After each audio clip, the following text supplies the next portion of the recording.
जय भीम नमो बुद्धाय घेऊया अशा बातम्यांचा आढावा।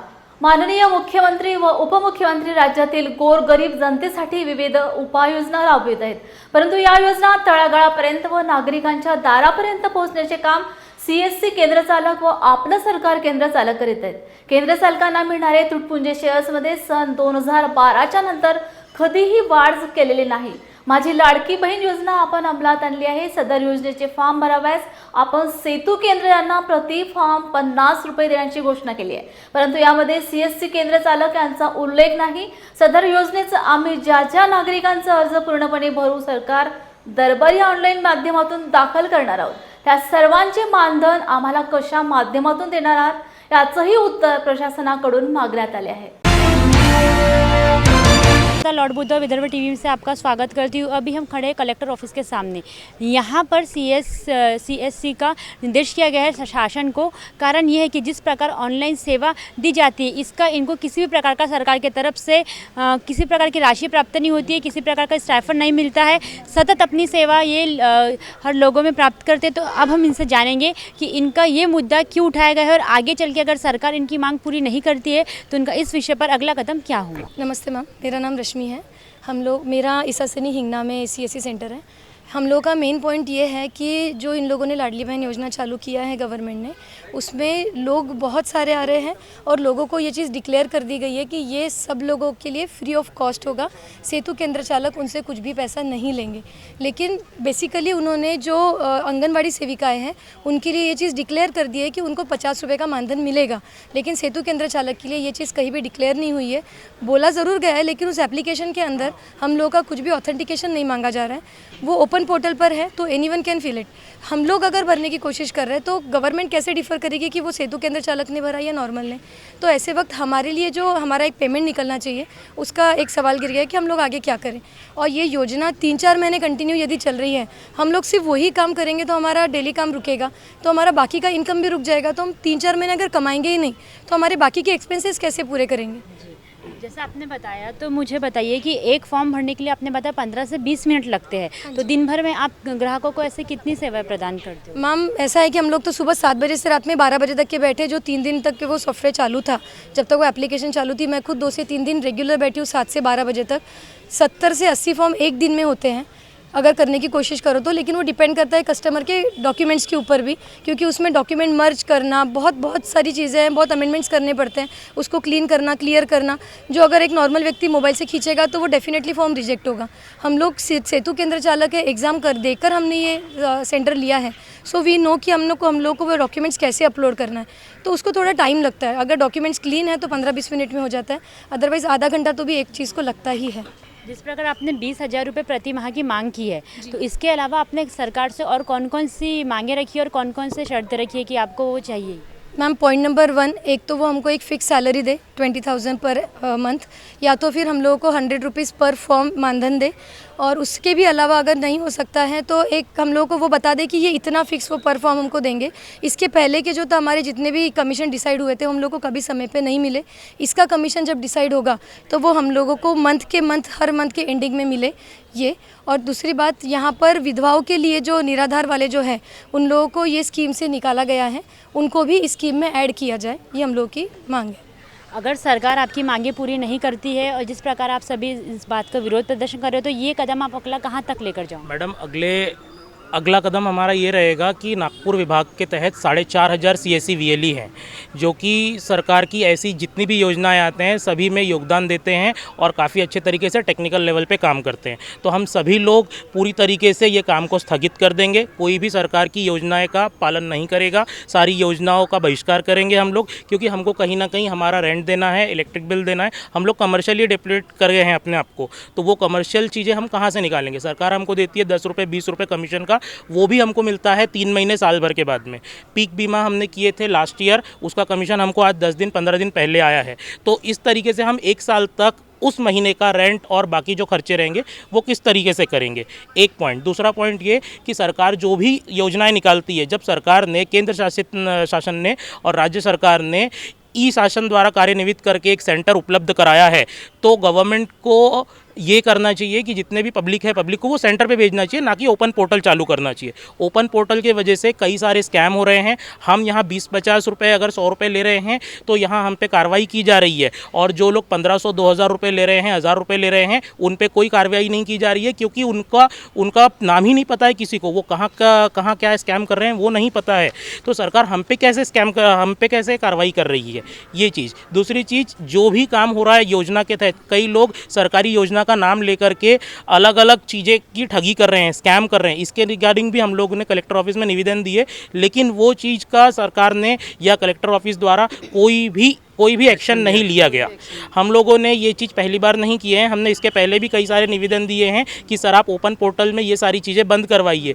कहीं ना कहीं जिलाधिकारी कार्यालय के द्वारा ही यही सब चीज़ों की देखरेख की जाती है, इसलिए हमने यहीं पे दिए हैं। बट आज हमको ये नौबत इसलिए आ गई है मॉब के साथ में यहाँ खड़े रहने की, यूनिटी संगठन के साथ इसलिए खड़े रहने की नौबत आ गई है क्योंकि सरकार यहाँ 4 लोगों की बात नहीं सुन रही है। जब तक संगठन इकट्ठा होकर के ये चीज़ बोलेगा नहीं, तब तक सरकार की आंखें नहीं खुलेगी। कितना भी कुछ हो, सरकार जो चाहती है हम वो करने के लिए रेडी है। सरकार की सारी योजनाएं सराहनीय हैं, लेकिन सरकार की जितनी योजनाएं हैं, इसमें योजना में जो साथ में सहयोग दे रहे हैं, जैसे हम टेक्निकल पॉइंट हो गए हम लोगों के, हम टेक्निकल लोग हैं, तो हमको टेक्नीशियन की तो एटलीस्ट सैलरी मिलनी चाहिए, क्योंकि जितने भी काम होते हैं ओपन पोर्टल से होते हैं, आम आदमी कर सकता है, लेकिन हर आम आदमी को वो चीज़ का नॉलेज है ये ज़रूरी तो नहीं। और हम आम आदमी की सहायता के लिए रखाए गए हैं, तो हमको भी तो टेक्निकल सैलरी मिलनी चाहिए, या फिर कम से कम हमारा उचित मानदान हमको दिया जाए। हमारे भी परिवार है, हमारा भी रेंट है, हमको भी कमर्शियली सारी चीज़ें हैंडल करनी है, बट हमको कहा जा रहा है कि आप सोशली काम करिए। हम लोगों को ये कहा जाता है कि आपने ये सेंटर किसके बदौलत लिए थे, जब सेंटर लिए थे तब ये सब चीज़ें नहीं समझ में आई क्या? तो ये कोई उचित वाक्य या उचित आंसर नहीं हुआ हम लोगों को देने के लिए। हम लोगों का उचित आंसर ये रहना चाहिए कि ठीक है, हम इस चीज़ का इतना आपको कमीशन देंगे, या हम आपको इतना मानदान देंगे। जा रहा है इनके द्वारा जिस प्रकार ग्राहकों को ई सेवा प्रदान की जाती है, उसका किसी भी प्रकार का भुगतान या मानदान इन्हें नहीं प्राप्त हो रहा है, जिसके कारण आज कलेक्टर ऑफिस के समक्ष सभी सरकार के विरुद्ध कड़ा प्रदर्शन कर रहे हैं। और इनका कहना है कि अगर ये बात आगे तक नहीं गई, इनका विरोध इसी तरीके से जारी रहेगा। इस विषय पर आगे क्या होता है, आप तक का खबरें पहुंचते रहेंगी। देखते रहिए Lord Buddha TV, Vidarbha TV. धन्यवाद। सगळे सोयरे कायदा अंमलात आणून मराठा समाजाला ओबीसी प्रवर्गातून आरक्षण मिळावे, महाराष्ट्रातील आतापर्यंत झालेल्या मराठा आंदोलकांवरील गुन्हे मागे घ्यावेत, या मागण्यांसाठी मराठा योद्धा मनोज जरांगे पाटील यांच्या नेतृत्वात नांदेड येथे राजकारणातील छत्रपती शिवाजी महाराज यांच्या पुतळ्यापर्यंत भव्य मराठा आरक्षण जनजागृती व शांतता रॅली काढण्यात आली।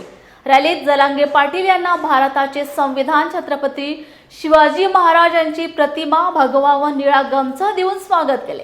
या रॅलीत नांदेड जिल्ह्यातील महिला, पुरुष, युवा, युवती यांच्यासह अखंड मराठा समाज मोठ्या संख्येने सामील झाला होता।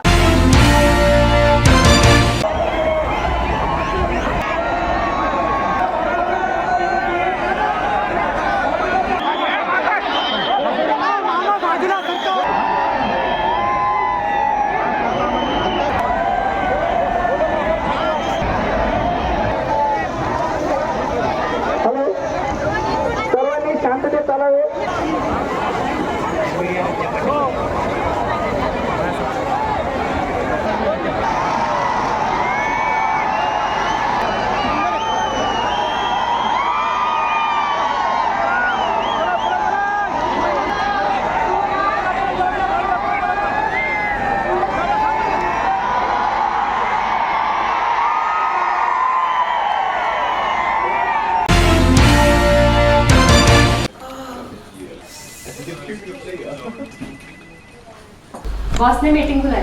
क्या यार, आदमी की तकलीफ को तो समझो। बाहर बाहर उठो बैठो। जनाब, तकलीफ उठने बैठने की नहीं, तकलीफ बवासीर की है। बवासीर, फिशर, भगंदर, पाइलोनियल साइंस का आयुर्वेद तथा आधुनिक लेजर से उपचार। अभ्युदय पाइल्स लेजर हॉस्पिटल, लोहार समाज भवन के पीछे, महापुष्प सोसाइटी, शताब्दी नगर चौक से मनीष नगर रोड, नागपुर। कॉल और विजिट करें www.pilesfistulacure.com। हुआ बहू, माँ पाइल्स की बहुत तकलीफ हो रही है। तो तुम गुदरोग सर्जन के पास क्यों नहीं गई? देखो, जैसे हार्ट के लिए हार्ट स्पेशलिस्ट, ब्रेन के लिए ब्रेन स्पेशलिस्ट, तो पाइल्स के लिए पाइल्स स्पेशलिस्ट क्यों नहीं? स्त्री हो या पुरुष, टॉयलेट में तकलीफ केवल पाइल्स ही नहीं, और भी कई प्रकार के गुदरोग तथा कैंसर भी हो सकता है। इसीलिए इसकी प्रत्यक्ष जांच जरूरी है। ठीक है माँ, पर जांच के लिए हम जाएंगे कहाँ? वही काले आयुर्वेदिक पाइल्स हॉस्पिटल में। लेकिन माँ, प्रेगनेंसी में पाइल्स की दवाइयाँ। प्रेगनेंसी में आयुर्वेदिक दवाइयाँ सुरक्षित होती है। जनहित में जारी काले आयुर्वेदिक पाइल्स हॉस्पिटल, औषधि चिकित्सा तथा सर्जरी ट्रीटमेंट उपलब्ध। हमारा पता उमरेड रोड, दिघौरी बस स्टॉप के पास, नागपुर। अधिक जानकारी के लिए वेबसाइट पर जाएं kalepailshospital.com। अण्णासाहेब कटारे यांनी सांगितले की नुकत्याच लोकसभेच्या निवडणुका पार पडल्या आहेत। महाराष्ट्रातील जनतेने कुठल्याही एका प्रस्थापित पक्षाला पूर्णपणे समर्थन दिलेले नाही, त्यामुळे महाराष्ट्रातील जनतेचा कौल वेगळाच दिसून येत आहे। धार्मिक ध्रुवीकरण करून मते घेण्याचा काही पक्षांनी केविलवाना प्रयत्न केलाय, तर काही पक्षांनी भारताची राज्यघटना बदलली जाईल अशी परिस्थिती निवडणुकीदरम्यान उभी केल्याने त्यांना थोडाफार लाभ झाल्याचे दिसते। राष्ट्र रिपब्लिकन पक्षाने राज्यातील सर्वच पुरोगामी छोटे मोठे पक्ष संघटना यांना एका व्यासपीठावर आणून आगामी होणाऱ्या निवडणूक लढवल्या जातील असे अण्णासाहेब कटारे यांनी बैठकीत सांगितले। राष्ट्रीय रिपब्लिकन पक्षाने होऊ घातलेल्या विधानसभेच्या निवडणुकीमध्ये विदर्भ, मराठवाडा, पश्चिम महाराष्ट्र, उत्तर महाराष्ट्र, मुंबई, कोकण, ठाणे या सगळ्याच विभागामध्ये राष्ट्रीय रिपब्लिकन पक्षाने विधानसभेची निवडणूक लढविण्याचा निर्णय या ठिकाणी पारित करण्यात आला। ज्या ज्या विभागामध्ये राष्ट्रीय रिपब्लिकन पक्षाचं प्राबल्य आहे, ज्या ज्या विभागामध्ये राष्ट्रीय रिपब्लिकन पक्षाचं काम आहे, ते सगळे मतदारसंघ लढवण्याचा निर्णय देखील आज या बैठकीमध्ये पारित करण्यात आला। राष्ट्रीय रिपब्लिकन पक्षाने संपूर्ण महाराष्ट्राच्या कानाकोपऱ्यामध्ये रिपब्लिकन वी आर रिपब्लिकन हे अभियान अत्यंत गतिमान केलेलं आहे। त्यासोबतच समाज जोडो अभियान देखील प्रत्येक घटकापर्यंत पोहोचवण्याचं काम केलं आहे आणि त्या दृष्टिकोनातून राष्ट्रीय रिपब्लिकन पक्षाच्या ह्या प्रवाहामध्ये राज्यातील सर्वच समाज घटक सामील होत असल्याने राष्ट्रीय रिपब्लिकन पक्षाचा प्रभाव सर्व क्षेत्रात वाढत आहे आणि म्हणून राष्ट्रीय रिपब्लिकन पक्षाने विधानसभेच्या निवडणुकीच्या रिंगणात उतरण्यासाठी कंबर कसली आहे। आमचे समस्त नेते आणि कार्यकर्ते आजपासून या सगळ्या इलेक्शनच्या प्रोसेसच्या कामाला लागले आहे। संपूर्ण महाराष्ट्रामध्ये केंद्रीय कार्यकारिणी असेल, राज्य कार्यकारिणी असेल, या सगळ्यांचे दौरे देखील निश्चित करण्यात आलेले आहे आणि त्या दौऱ्यांमध्ये जाहीर सभा असेल, मेळावा असेल, पत्रकार परिषद असेल, बैठका असतील, या सगळ्याच गोष्टीचं आयोजन करण्यात आलं आहे आणि राष्ट्रीय रिपब्लिकन पक्षाच्या माध्यमातून येणाऱ्या विधानसभेच्या निवडणुकीमध्ये निश्चितपणे एक वेगळा करिश्मा निर्माण करण्याची जबाबदारी देखील समस्त कार्यकर्ते आणि नेत्यांनी घेतलेली आहे। आपणा सर्वांना माहीत असेल, नुकत्याच पार पडलेल्या लोकसभेच्या निवडणुकांमध्ये राज्यातील जनतेने कोणत्याही राजकीय पक्षाला पूर्णपणे समर्थन दिलेलं नाही, म्हणून येथील सर्वसामान्य जनता मात्र या प्रस्थापित पक्षांना कंटाळलेली आहे। येथील जनतेचा कौल वेगळाच आहे आणि तो त्या दृष्टिकोनातून राष्ट्रीय रिपब्लिकन पक्षाने देखील राज्यातील जनतेचा कौल लक्षात घेऊन या राज्यामध्ये सध्या कार्यरत असलेले जे पुरोगामी पक्ष आणि संघटना असतील, ओबीसी संघटना असतील, या सर्वांना सोबत घेऊन एक नवीन मोठ बांधण्याची जबाबदारी देखील राष्ट्रीय रिपब्लिकन पक्षाने स्वीकारली आहे आणि त्या दृष्टिकोनातून सर्वांशी संपर्क साधण्याचं काम देखील आम्ही सुरू केलं आहे। मला खात्री आहे की येणारी विधानसभा ही राष्ट्रीय रिपब्लिकन पक्ष अत्यंत जोमाने आणि ताकदीने लढणार आणि जिंकणार असा मला ठाम विश्वास आहे। शासन धनगर समाजाच्या आरक्षणाची अंमलबजावणीबाबत वेळ काढू धोरण करत आहे, तसे न करता केंद्राकडे शिफारस करून अंमलबजावणी प्रभावीपणे करावी, अन्यथा विधानसभा निवडणुकीत विरोबाची शपथ घेऊन आमचा हिसका दाखवू असा इशारा यशवंत ब्रिगेडचे जिल्हाध्यक्ष संतोष कोळेकर यांनी पत्रकार परिषदेत दिला। 342 कलमनुसार धनगर समाज हा अनुसूचित जमातीमध्ये आहे, परंतु सरकारच्या नाकर्तेपणामुळे आजपर्यंत त्याची अंमलबजावणी झालेली नाही। धनगर बांधव महाराष्ट्रामध्ये अनेक वर्ष याबाबत लढाई लढत आहे, परंतु प्रत्येक येणारं सरकार फक्त मतासाठी खेळ करत आहे आणि धनगर समाजाची फसवणूक करत आहे। 2014 मध्ये विद्यमान माननीय देवेंद्र फडणवीस साहेब यांनी लेखी स्वरूपात दिलेलं होतं की धनगर समाजाची अंमलबजावणी पहिल्या कॅबिनेटमध्ये करतो, परंतु ते न करता वेगवेगळ्या अभ्यास समित्या म्हणजे शिंदे समिती असेल अशा पद्धतीच्या वेगवेगळ्या समित्या त्यांनी स्थापन करून धनगर समाजाची अंमलबजावणी न करता वेळ काढूपणा चालू केलेला आहे. आपल्या माध्यमातून सरकारला विनंती आहे की त्यांनी त्वरित धनगर समाजाची अंमलबजावणी करावी. महाराष्ट्रामध्ये आणि केंद्रामध्ये एकाच विचाराचं सरकार आहे. महाराष्ट्र शासनाने केंद्राकडे शिफारस करून र आणि ड हा स्पेलिंग मिस्टेक झालेला आहे, त्यामुळे 75 वर्ष झालं धनगर समाजाला न्याय मिळत नाहीये. त्यामुळे त्यांना त्यांचा अध्यादेश काढून त्वरित दुरुस्ती करून धनगर समाजास न्याय द्यावा, अन्यथा आम्ही महाराष्ट्रभर तीव्र आंदोलन करणार आहोत. आणि तरीही न्याय नाही मिळाला तर आम्ही येणाऱ्या विधानसभेला पूर्ण धनगर बांधव सरकारच्या विरोधात मतदान करेल व सरकारला खाली खेचेल, अशा पद्धतीचं आपल्या माध्यमातून मी आवाहन करतो.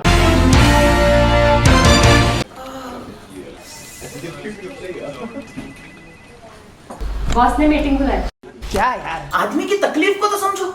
बाहर बाहर उठो बैठो. जनाब, तकलीफ उठने बैठने की नहीं, तकलीफ बवासीर की है. बवासीर, फिशर, भगंदर, पाइलोनियल साइंस का आयुर्वेद तथा आधुनिक लेजर से उपचार. अभ्युदय पाइल्स लेजर हॉस्पिटल, लोहार समाज भवन के पीछे, महापुष्प सोसाइटी, शताब्दी नगर चौक से मनीष नगर रोड, नागपुर. कॉल और विजिट करें www.pilesfistulacure.com. हुआ बहू? माँ, पाइल्स की बहुत तकलीफ हो रही है. तो तुम गुदरोग सर्जन के पास क्यों नहीं गई? देखो, जैसे हार्ट के लिए हार्ट स्पेशलिस्ट, ब्रेन के लिए ब्रेन स्पेशलिस्ट, तो पाइल्स के लिए पाइल्स स्पेशलिस्ट क्यों नहीं? स्त्री हो या पुरुष, टॉयलेट में तकलीफ केवल पाइल्स ही नहीं, और भी कई प्रकार के गुदरोग तथा कैंसर भी हो सकता है. इसीलिए इसकी प्रत्यक्ष जांच जरूरी है. ठीक है माँ, पर जांच के लिए हम जाएंगे कहाँ? वही काले आयुर्वेदिक पाइल्स हॉस्पिटल में. लेकिन माँ, प्रेगनेंसी में पाइल्स की दवाइयाँ. प्रेगनेंसी में आयुर्वेदिक दवाइयाँ सुरक्षित होती है. जनहित में जारी. काळे आयुर्वेदिक पाइल्स हॉस्पिटल, औषधि चिकित्सा तथा सर्जरी ट्रीटमेंट उपलब्ध. हमारा पता उमरेड रोड, दिघौरी बस स्टॉप के पास, नागपुर. अधिक जानकारी के लिए वेबसाइट पर जाएं kalepileshospital.com. 15 ऑगस्ट पूर्वी 6 जिल्ह्यातील वकील परिषद घेऊन सर्किट बेंचची आंदोलनाची पुढील दिशा ठरवण्यात येईल, असा निर्णय खंडपीठ कृती समितीच्या बैठकीत घेण्यात आलाय. कोल्हापुरातील न्याय संकुलन सभागृहात बार असोसिएशनचे अध्यक्ष ॲडव्होकेट सर्जेराव खोत यांच्या अध्यक्षतेखाली ही बैठक संपन्न झाली. मुख्यमंत्री उपमुख्यमंत्री यांच्या मध्यस्थीने केंद्राकडे ठराव पाठवून याला मंजुरी आणण्याबाबत चर्चा झाली. यावेळी कोल्हापूर, सांगली, रत्नागिरी, सिंधुदुर्ग, सोलापूर, सातारा जिल्ह्यातील बार असोसिएशनचे अध्यक्ष व पदाधिकारी उपस्थित होते.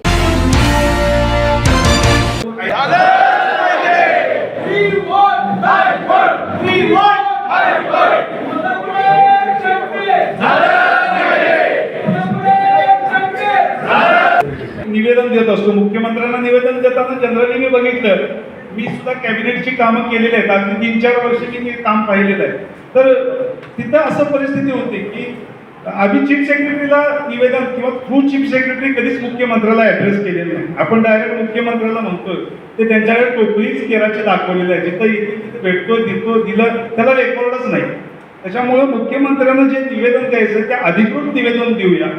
आपण कोल्हापूरमध्ये शिष्टमंडळानं जाऊ किंवा रॅलीनं जाऊ आणि कोल्हापूरच्या कलेक्टरांच्या मार्फत ते through chief secretary to CM अशा प्रकारचं निवेदन देऊ आणि त्यांना या सगळ्या बाबींबद्दल तोडगा काढायसाठीचं निवेदन करूया असं मला वाटतंय. आणि जी वकील परिषद आहे या 15 महिनाभर किंवा 15 दिवस त्यांना सुद्धा वेळ द्यायला पाहिजे. त्याच्यामुळं माझं असं म्हणणं आहे की 15 ऑगस्ट पर्यंत आता हे पावसाळ्याचे दिवस आहेत. जरी आपण काय आंदोलन करतो म्हणजे मोठा पाऊस झाला तरी एकत्र येणं पण मुश्किल होईल. त्याच्यामुळं 15 ऑगस्टच्या नंतर at the end of August आपण वकील परिषदेचं सगळ्यांनी आयोजन पूर्ण खंडपीठ, परमनंट बेंच करण्याचे अधिकार केंद्राकडे आहे. प्रेसिडेंटच्या ऑर्डरमध्ये निघतं. तर एक लक्षात घ्या, हे तिन्ही माणसं, आता फडणवीस त्यांना जोडतो मी, शिंदे, फडणवीस आणि अजित पवार, हे तिघं कुणाचा ऐकतात? तो कुणाचा ऐकतात? अमित शहा आणि फडणवीस यांच्या शब्दाबाहेर नाही. ही वस्तुस्थिती आहे, लक्षात घ्या. तुम्ही फक्त शिंदेच्या दारात जातो, शिंदेच्या दारात जातो, तुम्हाला काही साध्य होणार आहे का? होणार नाही. दडपण आणलंच पाहिजे, पण बाकीचे मार्ग सुद्धा आपल्या डोक्यात ठेवले पाहिजे. बरोबर आपली ताकद असेल, आज एक ठराव करा की आपण डायरेक्ट कुणाला जायचं, प्राईम मिनिस्टर आणि गृहमंत्री अमित शहा यांना आपण करस्पॉन्डन्स करायचा असा ठराव घ्या की आपल्याला हे परमनंट बेंच पाहिजे असा ठराव करा. मान्य आहे का? प्रत्येक वेळेला मला उत्तर मिळालं, पण त्यांची अद्याप मुख्यमंत्र्यांना एक कागदपत्र गेलं नाही मुख्यमंत्र्यांना की मिटिंग असल्याची घेऊया, कोल्हापूरचा प्रश्न सोडूया. म्हणून मला आपल्याला सांगायचं आहे की हा प्रश्न मुख्यमंत्र्यांच्या पुढं पेंडिंग आहे. त्यांचं लक्ष वेधण्यासाठी ह्या 6 जिल्ह्यातले जे लोकप्रतिनिधी आहेत ते सगळे एकत्र आले पाहिजे. आणि याच्यापूर्वी तुम्हाला मी सांगतो की लोकप्रतिनिधी बऱ्याच लोकांनी आम्हाला मदत केलेली आहे. आणि बंटी पाटील जे कोल्हापूरचे त्यावेळेला मंत्री होते, त्यांचं मंत्रिपद होतं, त्यावेळेस आम्ही त्यांना भेटलो होतो की तुम्ही मुख्यमंत्र्यांच्यावर ही बैठक घ्या आणि मुख्यमंत्र्यांना सांगा की त्या ठिकाणी मुख्यमंत्र्यांनी गेलं पाहिजे. त्यावेळेला त्यांनी सगळे या जिल्ह्यातले आमदार खासदार एकत्र केले. मुंबईमध्ये आम्ही गेलो होतो, त्यावेळेला सगळ्या लोकप्रतिनिधी उद्धव ठाकरेंना भेटले आणि त्यांनी सांगितलं की ही मिटिंग झाली पाहिजे. नंतर दुर्दैवाला ते गव्हर्नमेंट गेलं आणि शिंदे आलेले आहे आणि शिंदेच्या हे काम होत नाही. म्हणून मला आपल्याला सांगायचं की आता पुन्हा एकदा आमच्या ह्या सगळ्या 6 जिल्ह्याच्या वकिलाच्या मार्फत आम्ही उद्या आणि अधिवेशन चालू आहे आणि या अधिवेशनामध्ये सगळ्या या 6 जिल्ह्याचे लोकप्रतिनिधी एकत्र केले आणि सध्याच्या मुख्यमंत्र्यांना जर भेटले तर निश्चितपणे हा प्रश्न मार्गी लागेल. आणि त्यासाठी उद्याच अध्यक्षांना मी विनंती करतो की बंटी पाटलांना आपण भेटूया. त्यांनी तसं निमंत्रण करून हे सगळे आमदार एकत्र केले होते, तसेच आमदार सगळे पुन्हा एकत्र करावेत यासाठी आपण प्रयत्न करूया. की आपल्याला कळकळीची विनंती करतो की माझं 50 वर्ष समतेचे हात देणाऱ्या राजासाठी आम्ही जर एवढं करू शकलो तर मला वाटतं खऱ्या अर्थानं आम्ही गर्वित कोल्हापूरचे शाहू महाराजांचे नागरिक आहोत. त्यांचे प्रजाचे नाव सांगायचा अधिकार. आम्ही नुसते शाहू फुले आंबेडकरांच्या गप्पा मारतो आणि पुरोगामी चळवळीमध्ये आम्ही कुठेही असत नाही, हे फारसं चालणार नाही. आणि यासाठी जाधवसाहेब मला वाटतं तुमच्यासारख्या खमक्या माणसानं ते नेतृत्व पुन्हा स्वीकारायला पाहिजे. आपण कोणावर टीका करत नाही. आता लाडकी बहीणमध्ये तुम्ही 1500 रुपये देता बहिणींना, कोट्यवधी रुपये देता, चांगला आहे तुमचा निर्णय. वकिलांची ज्युनियरची संख्या काय कोट्यवधी लाखामध्ये नाही आहे. ज्युनियरचे आपण 5 वर्षासाठी फक्त साहेब स्टायपेंड मागतो 5 वर्षासाठी, तर हजारात ते आपली संख्या आहे वकिलांची ज्युनियरची.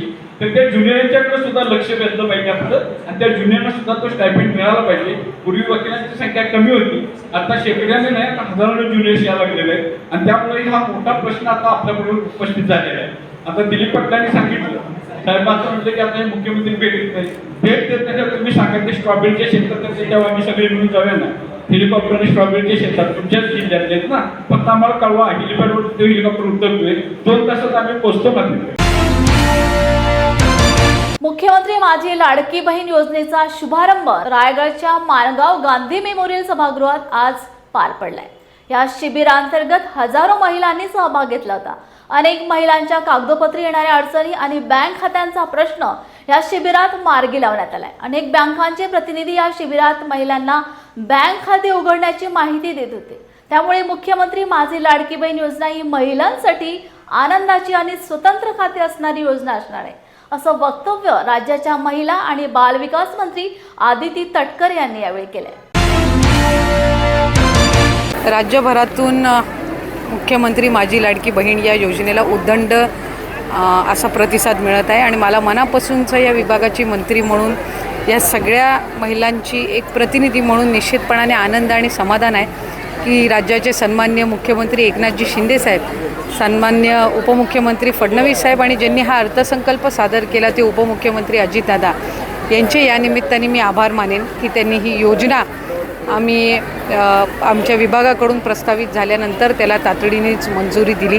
सन्माननीय मुख्यमंत्री महोदयांचं, दोन्ही उपमुख्यमंत्री महोदयांचं सुद्धा अतिशय बारकाईनं या योजनेअंतर्गत लक्ष असतं, कारण साधारणपणे 2.5 कोटीपेक्षा जास्त महिलांना या योजनेअंतर्गत लाभ मिळणार आहे. त्याच्यामुळे आम्हाला निश्चितपणाने समाधान आहे की दर महिन्याला 1500 रुपये इतका निधी शासनाकडून डायरेक्ट त्यांच्या अकाउंटला थेट DBT होणार असल्याचं एक नक्कीच समाधान आणि आनंद वर्तवला जातो. JB मीडियाच्या बातमीपत्रात इथेच विराम घेऊया. पुन्हा भेटूया ताजा घडामोडी घेऊन. जय भीम.